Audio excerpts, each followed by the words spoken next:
অন্তর্বর্তী সরকারের গঠিত অর্থনীতির শ্বেতপত্র প্রকাশ কমিটির চূড়ান্ত প্রতিবেদনে স্বৈরাচারী শেখ হাসিনার কালো অধ্যায় বেরিয়ে এসেছে। এতে বলা হয়, গত 15 বছরে অন্তত 2.25 লাখ কোটি টাকা লুটপাট করা হয়েছে। ব্যাংক খাতে যে পরিমাণ মন্দ ঋণ তৈরি হয়েছে তার প্রকৃত পরিমাণ দিয়ে 24টি পদ্মা সেতু নির্মাণ করা সম্ভব ছিল।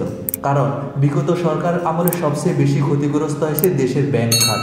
নামে বেনামে ঋণ করা, বিদেশে অর্থ পাচার সহ কপালে পিস্তল ঠেকিয়ে ব্যাংকের মালিকানা পরিবর্তনের মতো ঘটনাও ঘটেছে। ফলে ব্যাংক খাতের প্রাতিষ্ঠানিক সুশাসন নেমে গেছে শূন্যর কোঠায়। এখন যার চড়া মূল্য দিতে হচ্ছে ব্যাংক সহ পুরো দেশকে।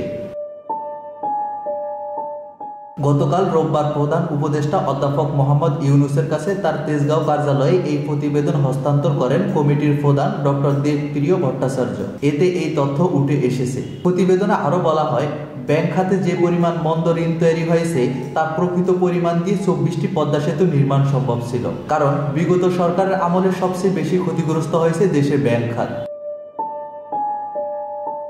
শ্বেতপত্র কমিটির প্রতিবেদনে বলা হয়, বিগত সরকারের আমলে ব্যাংক থেকে যেসব ঋণ দেওয়া হয়েছে সেখানে রাজনৈতিক প্রভাব স্পষ্ট ছিল, আর এই প্রভাব ব্যাংকিং খাতের সংকটকে আরও গভীর করেছে।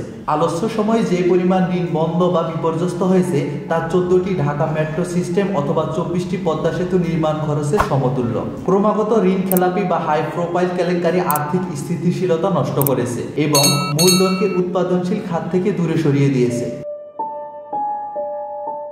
এতে আরও বলা হয়েছে, প্রবাসে কর্মী পাঠাতে রিক্রুটিং এজেন্সিগুলো গত 10 বছরে ভিসার জন্য হুন্ডির মাধ্যমে 13.4 লাখ কোটি টাকা লেনদেন করেছে। এই টাকা ঢাকা এমআরটি লাইন 6 উত্তরা থেকে মতিঝিল নির্মাণ ব্যয়ের 4 গুণ। সিন্ডিকেট এবং এই শোষণমূলক নিয়োগের কারণে অভিবাসী শ্রমিকরা ন্যায্য কর্মসংস্থান থেকে বঞ্চিত হয়েছে এবং দেশের রেমিটেন্সের পরিমাণ কমেছে। এদিকে প্রতিবেদনে হস্তান্তর অনুষ্ঠানে কেন্দ্রীয় ব্যাংকের governor doctor Ahsan S Mansur বলেন, আমরা দেশের আর্থিক খাতের স্বাস্থ্য পরীক্ষা করেছি। সামনে খেলাপি ঋণ 25 থেকে 30% পৌঁছে যাবে। এখন যা 12.5%, আগামী মাসে 15%, এরপর 17% হয়ে ধীরে ধীরে 30% পৌঁছে যেতে পারে। এই খেলাপি আগেই হয়ে আছে, এখন হিসাবে তা আসবে। এটা কমিয়ে আনতে আমরা কাজ করা শুরু করেছি। ফাইন্যান্সিয়াল সেক্টরের যে অ্যাসেসমেন্টটা হচ্ছে আমরা পাচ্ছি, সেটা হচ্ছে অন্তত পক্ষে আমাদের নন পারফর্মিং 25 থেকে 30% চোখ বন্ধ করে ফেলে, মানে amount of money already taken.